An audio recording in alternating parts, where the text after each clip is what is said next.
Mirë mbrëma dhe mirë se po takohemi në këto 60 minuta ku ju sjellim më të rehat nga vendi dhe bota.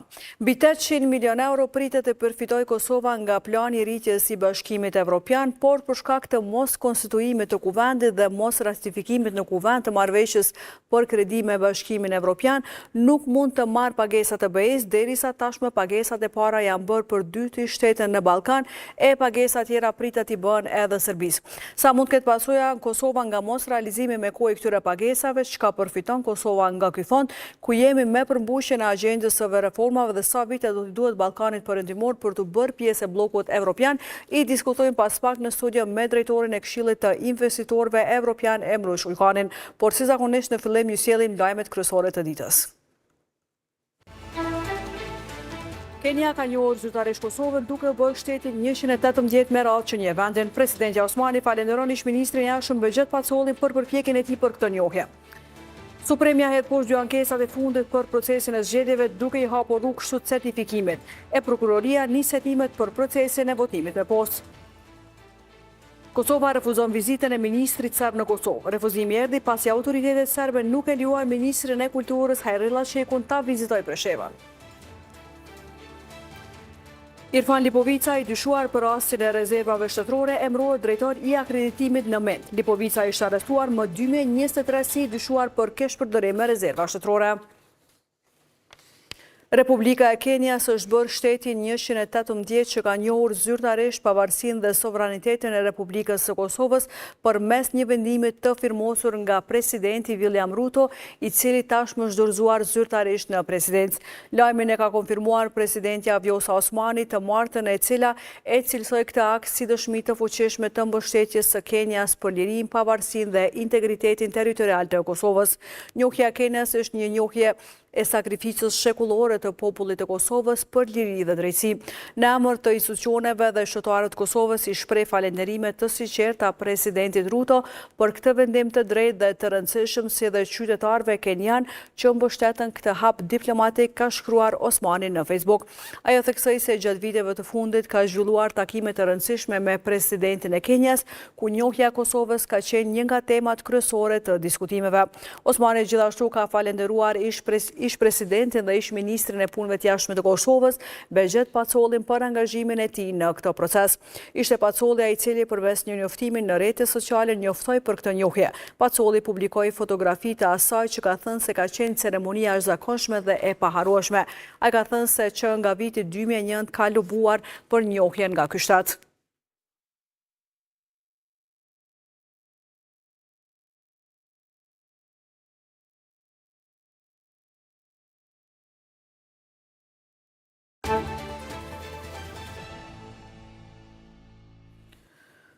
Gjykata Supreme e Kosovës e ka larguar pengesën e fundit për certifikimin e rezultateve të zgjedhjeve parlamentare të nënshkurtit. Ajo të martën i ka refuzuar si të pathemelta ankesat e lëvizjes vetëvendosje dhe të Partisë Demokratike të Ashkalinjve. Në rezultatet përfundimtare nga numrimi të gjitha votave, lëvizja vetëvendosje ka marrë 42.3% të votave. Partia Demokratike ka dalë e dyta me 20.95% të votave, e Lidhja Demokratike e Kosovës me 18.27% e treta. Koalicioni AK-Nisma është i katërti me 7.06% të votave. Në ulse, vetëvendosja do të ketë 48 deputet, PDK 24, LDK 20 dhe AK-Nisma 8.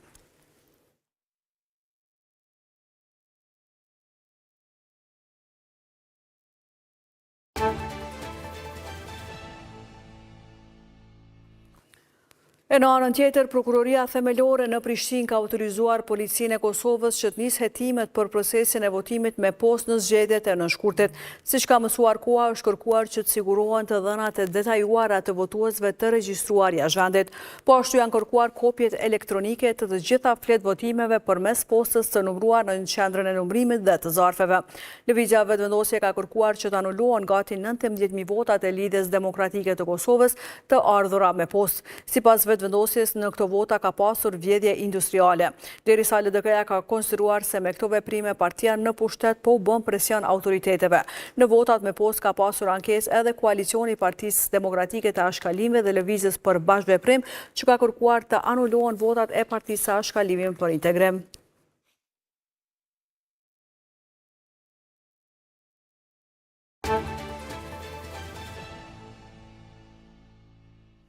Edicionin e vazhdojmë me informacionet të tjera. Ministria Punëve të Jashtme dhe Diasporës ka refuzuar kërkesën për vizitën e ministrit serb të shëndetësisë Zlatibor Lončar në Kosovë, kjo pasi autoritetet serbe nuk lejuan vizitën e ministrit të kulturës së Kosovës Hajrullah Çekut në Preshev.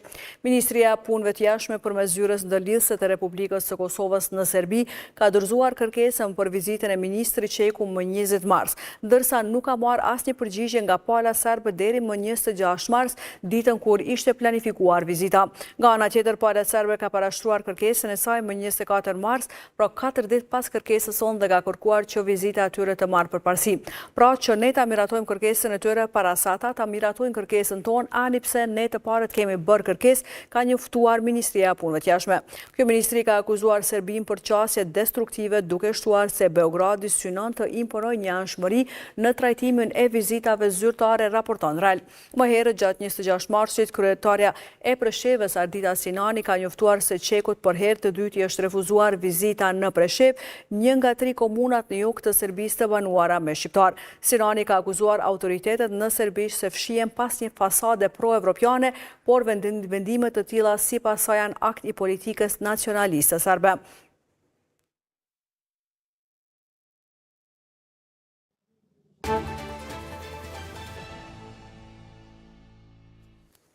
Kryeministri i Kosovës Albin Kurti ka reaguar lidhur me 4 vrasjet e ndodhura në 3 ditët e fundit në vend, duke shprehur shqetësimin dhe brengën për situatën alarmante. Ai ka bërë thirrje për veprim të menjëhershëm institucional dhe reflektim shoqëror, duke theksuar se organet e rendit duhet të trajtojnë me seriozitet rastet dhe të sigurojnë drejtësi për viktimat. Reagimi i Kurtit vjen pasi në Kosovë vetëm brenda 3 ditëve të fundit 4 shqiptar vdesën si pasojë e vrasjeve. Fillimisht më 23 mars në Vushtre u vra një 19 vjeçar, derisa dorasi dyshohet të jetë një bashkëmoshatar i tij, i cili është në paraburgim dhe ka pranuar fajsin. Një ditë më pas, përsëri në Vushtre, një burr dyshohet se vrau një grua dhe më pas i dha fund jetës së tij. Ndërkaq mbrëmjen e 25 marsit një burr u vra në Prishtinë, ndërkaq një tjetër mbeti i plagosur, pasi sipas policisë ata u sulmuan nga persona të maskuar e të armatosur.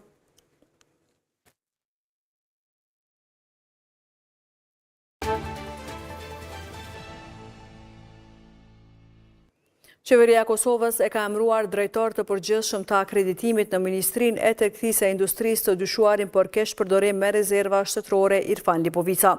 Ai është arrestuar në gusht të vitit 2023 së bashku me 2 persona të tjerë, me dyshimin se në kundërshtim me procedurat kanë kryer pagesat për sasi të mëdha të miellit vajit pa u pranuar malli. Shpërdorimi me rezerva shtetërore, Irfan Lipovica është avancuar në opozit nga ushtruesi i detyrës në drejtor të përgjithshëm të akreditimit në Ministrinë e Industrisë, Ndërmarrësisë dhe Tregtisë. Vendimi është miratuar të mërkurën nga i gjithë kabineti qeveritar me propozimin e ministrës Rozeta Hajdari. Në ekspozejnë e saj, Hajdari foli për rëndësinë që ka procesi, në krye të cilit është vënë i dyshuari për keqpërdorim të rezervave shtetërore. Akreditimi si një proces me rëndësi të lartë për ekonominë vërteton cilësinë dhe besueshmërinë e institucioneve dhe bizneseve, pasi që përmes këtij procesi vlerësohet përputhshmëria e produkteve dhe proceseve shërbimeve me standarde ndërkombëtare dhe vendore, duke garantuar kështu që ato të ofrojnë një nivel të lartë të cilësisë. Lipovica së bashku me Hafiz Garen e Ridvan Muharremin janë arrestuar në gusht të 2023 në ndyshimin për veprat keqpërdorimi i detyrës zyrtare, si dhe dhënie e ndihmës në kryerjen e veprës penale të keqpërdorimit të detyrës zyrtare. Autoritetet dyshojnë se në kundërshtim me procedurat ligjore, sasi e madhe e miellit dhe vajit është paguar pa u pranuar produktet. Ata u liruan nga paraburgimi për të mbrojtur në liri rreth 2 javë pasi u arrestuan. Prokuroria speciale pati llogaritur se me veprimet e të dyshuarve buxheti është dëmtuar për mbi 600.000 euro. Lipovica në Ministrinë e Industrisë ka mbajtur disa pozita. Në kohën kur është arrestuar, ishte në krye të Departamentit për Integrim Evropian dhe Koordinim të Politikave në Ministri, derisa paraprakisht ka zëvendësuar edhe sekretarin e përgjithshëm.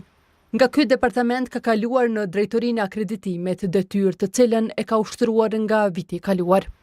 Në lidhje me emërimin e tij, koha ka drejtuar pyetje në qeveri, por nuk ka pranuar përgjigje.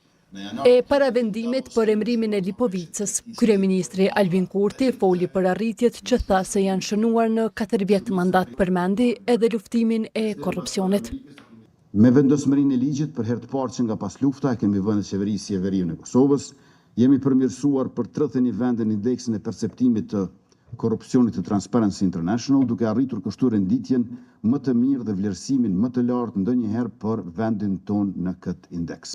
Mes tjerash, në mbledhjen e ekzekutivit është themeluar Këshilli Organizativ për shënimin e ditës së çlirimit të Kosovës. E janë miratuar edhe draft raporti i përgjithshëm vjetor për inspektimet dhe draft udhëzuesi për inspektimet e përbashkëta.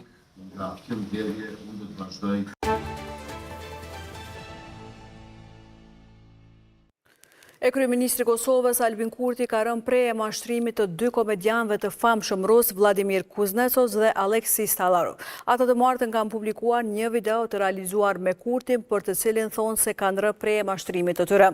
Sipas shkrimit të publikuar, komedianët janë prezantuar Kurtit si presidenti Lontinaz. Në këtë video Kurti dëgjohet duke ankuar se ndaj tij ka pasur luftë hibride, e cila kryesisht sipas tij është bërë nga Serbia, Rusia, por edhe elemente të tyre brenda Kosovës. Sipasi lufta e parë ndaj tij është bërë përmes dezinformatave. Pikë të dytë i ka përmendur premtimet iracionale nga opozita që po flirtonte me luftën hibride. E në pikë të tretë të luftës hibride ndaj tij, Kurti ka përmendur oligarkët. Kurti këtu ka kritikuar edhe Richard Grenellin, ish emisarin amerikan për dialogun Kosovë-Serbi. Sipas kryeministrit Kurti, Grenell ka punuar 4 vjet kundër tij. Tutje Kurti në këtë video tregon për furnizimet e ushtrisë e fabrikën e municioneve. E pas publikimit të kësaj video, zyra kryeministrit e ka pranuar se kryeministri ka rënë prej këtij mashtrimi dhe se kjo bisedë ishte zhvilluar vetëm 2 ditë pas mbajtjes së zgjedhjeve në Kosovë, kur Kurti po pranonte një numër mesazhesh urimi dhe për rezultatet e zgjedhjeve. Ka shtuar se për shkak të kohës nuk ishte gjithnjë e mundshme që të kryeshin verifikime të plota të secilës thirrje.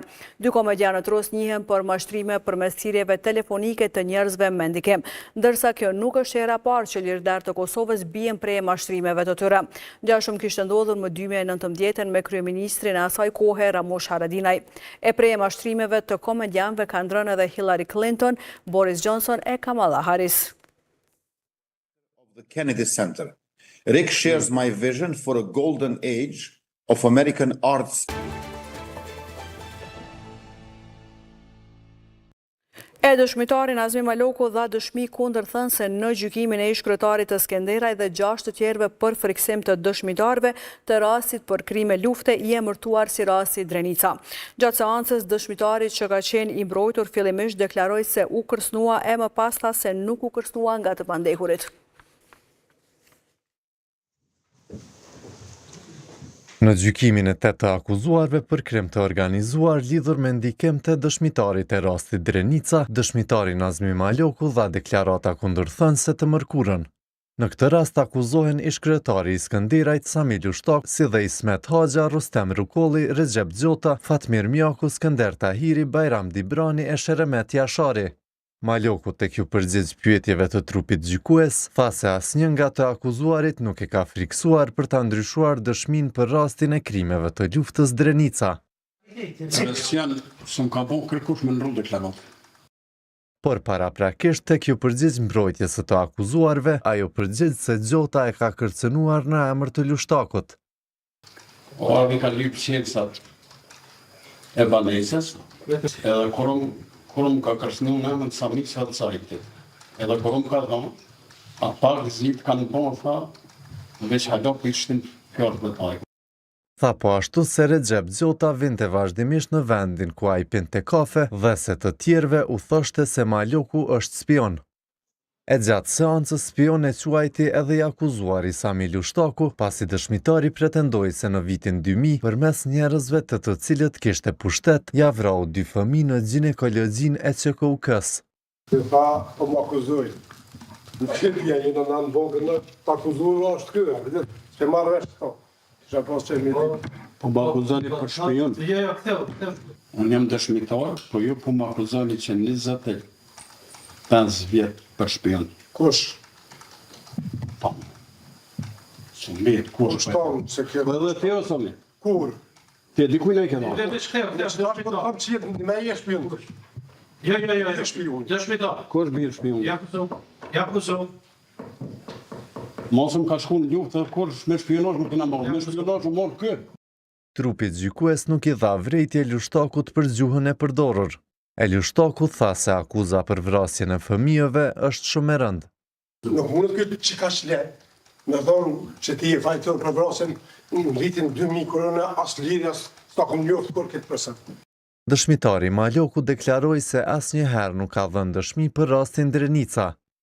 Por teksa në një rast ishte në Auleks për të kërkuar ndihmë për gruan e tij të sëmur, prokurorët e këtij misioni sipas tij i premtuan përfitime milionshë nëse bëhej dëshmitari i mbrojtur me kushtin që t'i thotë gjërat që i kërkohen.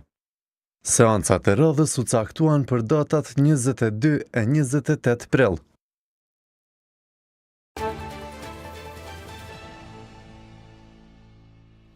E pas të gjitha këtyre zhvillimeve vendore, tani është koha për lajmin kryesor të botës dhe zhvillime tjera nga bota.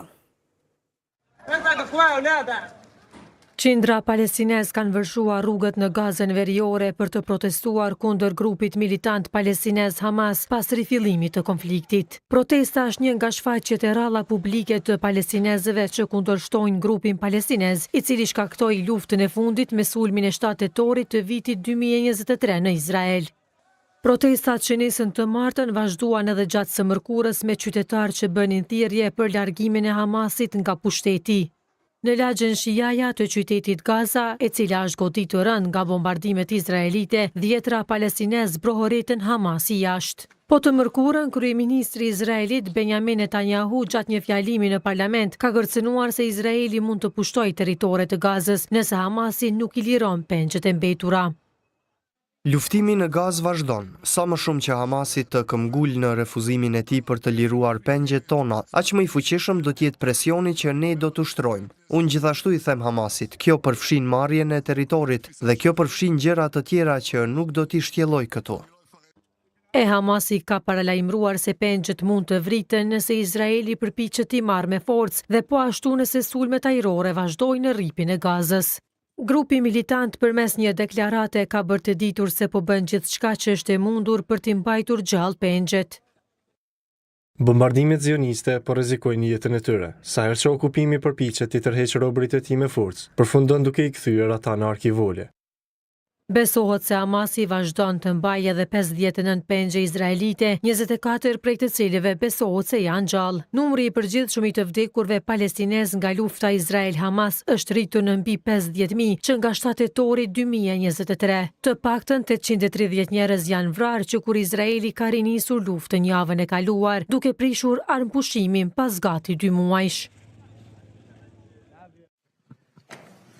Sekretari i përgjithshëm i NATO-s Mark Rutte ka paralajmëruar Rusinë të mërkurën me kundërpërgjigje të cilën e ka quajtur shkatërruese në rast se ajo sulmon Poloninë apo ndonjë shtet tjetër antar të aleancës. Këtë mesazh Rutte e ka dhënë gjatë vizitës në kryeqendër të Polonisë Varshavë. Kryeministri polak Donald Tusk ka thënë se është me rëndësi të bëhet përgatitje për çdo rezultat të mundshëm nga bisedimet mes Rusisë dhe SBA-s, të cilat janë të përqendruara për t'i dhënë fund luftës 3-vjeçare në Ukrainë. 32 shtetet anëtare të NATO, sidomos ato të krahut lindor, kanë shprehur shqetësimin se bisedimet mund të përfundojnë me marrëveshje që i shkon për shtati i Rusisë. Ato kanë shprehur dronë se rezultati do t'i lejojë presidentit të Rusisë Vladimir Putin që t'i rindërtojë forcat dhe të kërcënojë shtetet e tjera në rajon në vitet e ardhshme. Rutte tha se askush nuk guxon të mendojë se mund të shpëtojë pa pasoja nëse sulmon një shtet antar të NATO-s. Revista The Atlantic ka publikuar të mërkurën detaje të reja nga ato për të cilat raportoi se këshilltarët e Trumpit kanë darë në bisedën brenda një grupi në platformën Signal. Revista akuzon administratën Trump për zvoglimin e rëndësisë së mesazheve që janë dërguar pa dashje kryeredaktorit të Atlantic Jeffrey Goldberg. Goldberg ishte shtuar gabimisht në grupin e aplikacionin Signal ku ishin edhe zyrtarë më të lartë amerikan si zëvendës presidenti J.D. Vance, këshilltari i sigurisë kombëtare Mike Waltz Schulz dhe sekretari i mbrojtjes Pete Hegseth. Aty diskutuan planet për sulme ndaj grupit Houthi në Yemen. Signal përdoret nga gazetarët dhe zyrtarët e Washingtonit për shkak të natyrës së sigurt të komunikimit. Një numër llogarish që dukej se u përkesnin antarëve të kabinetit dhe zyrtarëve të sigurisë kombëtare u përfshin në bisedë. Goldberg ka thënë se ai ka shikuar teksa në grup diskutoheshin objektivat dhe oraret e sulmeve ushtarake. Planet u shfaqën të sakta kur SBA-ja më vonë nisi sulmet ajrore ndaj Houthit në Yemen, që përpudheshin me detajet në bisedën brenda grupit. I think successfully, but sometimes Protestat në Turqi kanë vazhduar duke mbledhur mijëra njerëz nga të cilët deri tani janë arrestuar më shumë se 1400, përfshirë student, gazetar dhe avokat. Trazirat e natës filluan të mërkurën e kaluar kur kryetari i Stambollit, Ekrem İmamoğlu, i cili shihet si rivali kryesor politik i presidentit Recep Tayyip Erdogan, është arrestuar në akuzën për korrupsion. Grupet e të drejtave të njeriut dhe OKB-ja kanë dënuar arrestimet dhe përdorimin e forcës nga policia ndaj protestuesve. Ndërkaq, İmamoğlu ka thënë se akuzat kundër tij janë të motivuara politikisht, një pretendim që presidenti turk e ka mohuar. Partia kryesore opozitare e Turqisë, të cilës i përket İmamoğlu, ka bërë thirrje për një tubim masiv të shtunën për të kërkuar zgjedhje të parakohshme.